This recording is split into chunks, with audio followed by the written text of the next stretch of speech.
police. Take notes. This current controversy over Cleopatra being portrayed by a white woman is an old argument. In an upcoming movie titled Queen of the Nile, Israeli actress Gal Gadot will play Cleopatra, an African queen. Gadot is known for playing Wonder Woman. However, in 1963, Hollywood used the talents of legendary actress Elizabeth Taylor to portray Cleopatra. Gadot's movie on Cleopatra has again ignited a reoccurring argument over whether or not Cleopatra was black. Absolutely, Cleopatra was black. But there is a deeper argument at bay. Cleopatra is an extension of a larger debate. Were the ancient Kemets, Egyptians, really black? Find out what's happening in Newark with free, real-time updates from Patch. For centuries, white supremacy and the system of racism have been working hard to Europeanize and Arabize many aspects of African history and culture, especially ancient Kemet, Egypt. Although almost all scientists and historians agree that Africa is the birthplace of humanity. However, many mainstream historians and Egyptologists consistently give ambiguous arguments about Africa's role as the mother of the world's civilizations and religions. Many historians and Egyptologists that do give credit to Africa as being the mother of the world's civilizations and religions are considered radical. Find out what's happening in Newark with free, real-time updates from Patch. The battle wages onward over to this day about Africa's central role in the world as the developer of the world's civilizations and religions, especially about Kemetic, Egyptian civilization being authored by black people. Many historians and Egyptologists say the original name of Egypt is Kemet. The name Kemet means the land of the blacks or the black land. However, white supremacy and the system of racism is committed to discrediting black people as the originators of Western civilization and framers for all Abrahamic faith traditions, Judaism, Christianity, and Al-Islam. Historians and Egyptologists that present a racist narrative to the world about black people are still trying to justify to the world the reasoning behind the enslavement, segregation, and colonialization of African people. They have whitewashed Kemet. And at all costs, Kemet must be presented to the world as a civilization with European and Arab origins. For example, Dr. James Breasted is the founder of America's School of Egyptology at the University of Chicago in Illinois. The School of Egyptology is presently one of the world's most premier programs on the study and science of Kemetic, Egyptian history, religion, and culture of today. His work on the history of Kemet, Egypt is great and credible. It is worth reading and studying. Dr. Breasted lived from August 27, 1865 to December 2, 1935. 10:45 a.m. on most weekdays, I can show you one simple trade that could potentially bankroll your retirement. Hi, I'm David Kino, and I help ordinary people go after their retirement goals sooner by teaching them how to master the retirement trade. This is a special trade designed to be used every morning between 9 a.m. and 10:45 a.m. Eastern Time. Why this window? I can't share that information in this video, but you'll discover the exact reason why inside this free report. His trip to Kemet, Egypt, with Napoleon. In 1787, Volney writes in his book, Voyages on Syria, Aid and Egypt, on pages 74 to 77, about Kemet, Egypt, being a black civilization. He writes, all have a bloated face, puffed up eyes, flat nose, thick lips. In word, the true face of the mulatto. I was tempted to attribute it to the climate. In the contemporary world, Kemet's faith tradition is slowly becoming the spirituality and philosophies of the modern world, particularly in the African world community. The following are the 42 laws of Maat. I judge the whole China to be a colony of the Egyptians because, 2, I have not committed like them, robbery with violence. They are black with woolly 3, hair. I have not stolen. In other 4, words, I have not slain men or women. 5, I have not stolen food. 6, all native-born Africans. Spirituality. In the contemporary world, Kemet's faith tradition is slowly becoming the spirituality and philosophies of the modern world, particularly in the African world community, while retaining nonetheless the imprint of its original mold. We can even state as a general principle that the face is a kind monument able, in many cases, to attest or shed light on historical evidence on the origins of peoples. But returning to Egypt, the lesson she teaches history contains many reflections for philosophy. In the contemporary world, what a subject for meditation is slowly becoming the spirituality and philosophies of the modern world, particularly in the African world community. The following are the 42 laws of mind. 1. I have not committed sin. 2. I have not committed robbery with violence. 3. I have not stolen. 4. I have not slain men or women. 5. I have not stolen food. 6. I have not swindled offerings. 7. I have not stolen. When a narcissist gaslights you, their main agenda is not to convince you that they are telling the truth and you're lying. No. They're just one piece of it. Their main goal is to convince you that you do not see things correctly, that you cannot be trusted, and you are broken, that you are insane, that you're the creator of all the problems, yet you're not able to see it. They want to. It inspired me to go to my library. I had to dig deep in my library crates to pull old articles in Newsweek magazine from the early 1990s on the national debates about whether or not Kemet was a black civilization. Thank God Newsweek has digitized some of these old issues. I also found them on the internet. I found one about Cleopatra and Kemet being black. Afrocentricity brought on these debates about the blackness of Cleopatra and Kemet to the national stage in the late 1980s and early 1990s. The movement of Afrocentricity of the late 1980s and 1990s was a major movement in America and in the world. Afrocentricity is an African-centered intellectual movement challenging white supremacist and racist notions about black people, Africa, African history, African culture, African spirituality, world history, Caribbean history, Western religions, and American history.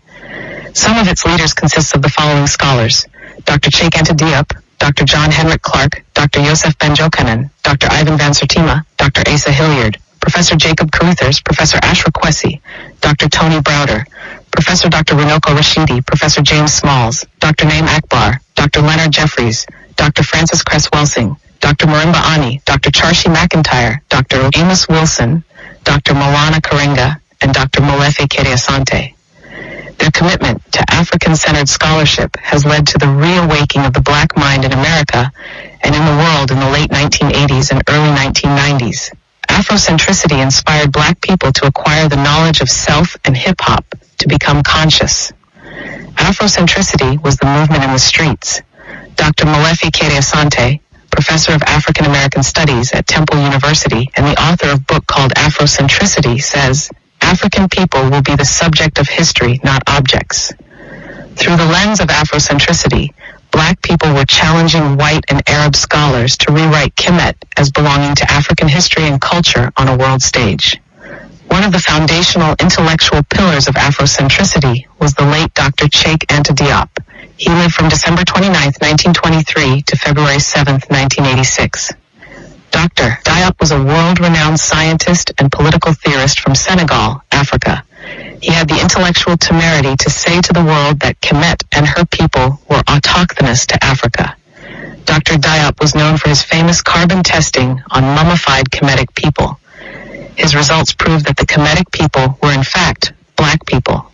Dr. Diop wrote many books, but one of his most important texts is The African Origins of Civilizations, Myth or Reality, published in 1976. Dr. Diop documents with sound data, evidence, and research on Africa's contributions to the world's civilizations and religions. But he begins his arguments on Africa's role in the development of the world's civilizations and religions, starting with Kemet. In Kemet, the world found its pathway to civilization and religiosity. In the preface of the book, on pages 14-15, Dr. Diop writes, "The ancient Egyptians were Negroes. The moral fruit of their civilization is to be counted among the assets of the black world. Instead of presenting itself to history as an insolvent debtor, that black world is the very initiator of the Western civilization flaunted before our eyes today. Pythagorean mathematics, the theory of the four elements of Thales of Miletus, Epicurean materialism, Platonic idealism, Judaism, Islam, and modern science are rooted in Egyptian cosmogony and science. One need only to meditate on Osiris, the Redeemer God, who sacrifices himself, dies, and is resurrected to save mankind, a figure essentially identifiable with Christ. A visitor to Thebes in the Valley of the Kings can view the Muslim inferno in detail in the tomb of Seti I of the 19th dynasty, 1700 years before the Quran. Osiris at the tribunal of the dead is indeed the Lord of revealed religions, sitting enthroned on Judgment Day, and we know that certain biblical passages are practically copies of Egyptian moral text. Profound research coming from Dr. Diop. He once said the ancestors of the blacks, who today live mainly in black Africa, were the first to invent mathematics, astronomy, the calendar, sciences in general, arts, religion, agriculture, social organization, medicine, writing, technique, architecture. At the height of the Afrocentric movement, I was an undergraduate history student at Seton Hall University in South Orange, NJ. I graduated with honors in 1993. I remember the movement of Afrocentricity making national news all the time. In another old Newsweek article titled Out of Africa, Greece, dated on September 22nd, 1991, the writer named Sharon Begley explores the Afrocentric challenge to European and Arab domination. She writes, "For years, many African scholars have argued that the answer is as plain as the Sphinx's face. Egypt was a black civilization. By inference, say some Afrocentrists, Euclid, Homer, Socrates, and Egyptian royals from Tut to Cleopatra were African blacks." Newsweek.com/OutE.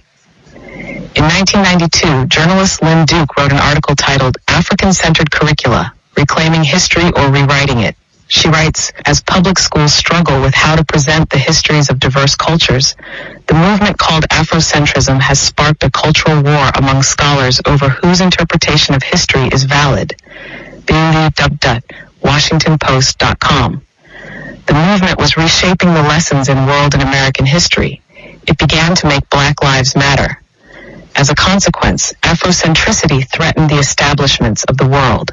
The world order struck back by sending the late Dr. Toff, Arthur M. Schlesinger Jr. He was one of the Academy's prominent history scholars in America. Dr. Schlesinger published a book called The Disuniting of America. He viciously attacked Afrocentricity in his scholarship. Dr. Schlesinger called Afrocentricity a cult of ethnicity, in which history is to be rewritten so that Africa can appear great. Another establishment scholar was summoned to attack Afrocentricity, a scholar named Dr. Mary Lefkowitz. She wrote a book called Not Out of Africa, How Afrocentrism Became an Excuse to Teach Myth as History. It was published in 1996. Not Out of Africa was produced in response to the popular and massive Afrocentric movement taking place amongst black people in America and in the world in the late 1980s to mid-1990s.